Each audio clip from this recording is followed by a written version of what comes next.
expressão nigga, muito utilizada atualmente, é derivada da palavra nigger, que é uma adaptação da palavra negro da língua espanhola. A expressão nigger se originou no século XVIII e era a palavra que pessoas brancas usavam para se referir aos negros escravos que chegavam aos Estados Unidos. E o uso da palavra era uma maneira de dizer que os negros eram inferiores, sub-humanos e não mereciam ser livres. Sendo assim, muitos negros morreram sendo chamados por esse nome. A literatura inglesa do século XIX apresenta alguns usos de nigger, mas segundo muitos não tinha uma conotação racista, como por exemplo a novela The Nigger of Narcissus, ou O Negro de Narciso. Além disso, Charles Dickens e Mark Twain criaram personagens que utilizavam a palavra de maneira cotidiana. Nos anos 1900, nigger se tornou uma palavra de uso pejorativo. Em seu lugar, o termo colored, que significa de cor, se tornou a principal alternativa para dizer negro. Porém, muitos negros ainda eram chamados de nigger por brancos, pelo momento de segregação racial e pelo preconceito contra os negros, que era muito forte nesse momento nos Estados Unidos. Mas ao final da década de 1960, grupos estadunidenses que lutavam contra o preconceito conseguiram pequenas vitórias, como por exemplo o Black Civil Rights Movement, que legitimou a palavra black como de uso cotidiano no inglês americano, para se referir aos estadunidenses de pele negra ou de ancestrais africanos. Porém, mais adiante, o termo black seria substituído por African American, que significa afro-americano.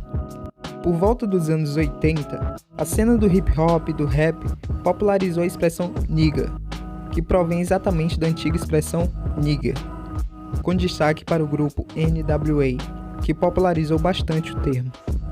Por ser uma palavra que divide tantas opiniões, em 28 de fevereiro de 2007, o Conselho Municipal de Nova York proibiu com a resolução formal o uso da palavra nigga, mas também não há uma multa ou algo do tipo por usá-la. As resoluções de Nova York também solicitaram a não nomeação para os prêmios Grammy de músicas que tivessem a palavra nigga. Porém, os organizadores do prêmio afirmam que isso não tem efeito nenhum nas nomeações.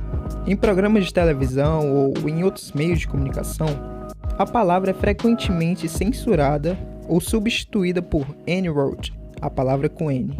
Com a ascensão do rap na atualidade, o termo só foi ganhando mais força, em que muitos negros, principalmente os mais jovens, o usam com outro sentido, em situações entre familiares ou amigos muito íntimos. Apesar disso, a palavra continua tendo conotação extremamente racista quando usada por pessoas brancas. A expressão nigga pode ser usada apenas pela comunidade negra, com exceção de algumas cidades em que latinos não negros que cresceram no meio podem utilizá-la. E mesmo assim, a expressão divide muitas opiniões, pois alguns afirmam que essa palavra nunca mais deveria ser citada, pelo seu significado no passado e por seu peso de antigamente. Já outros consideram que nigga hoje em dia tem outro significado, e que pode ser usado entre os próprios negros como significado de carinho e proximidade.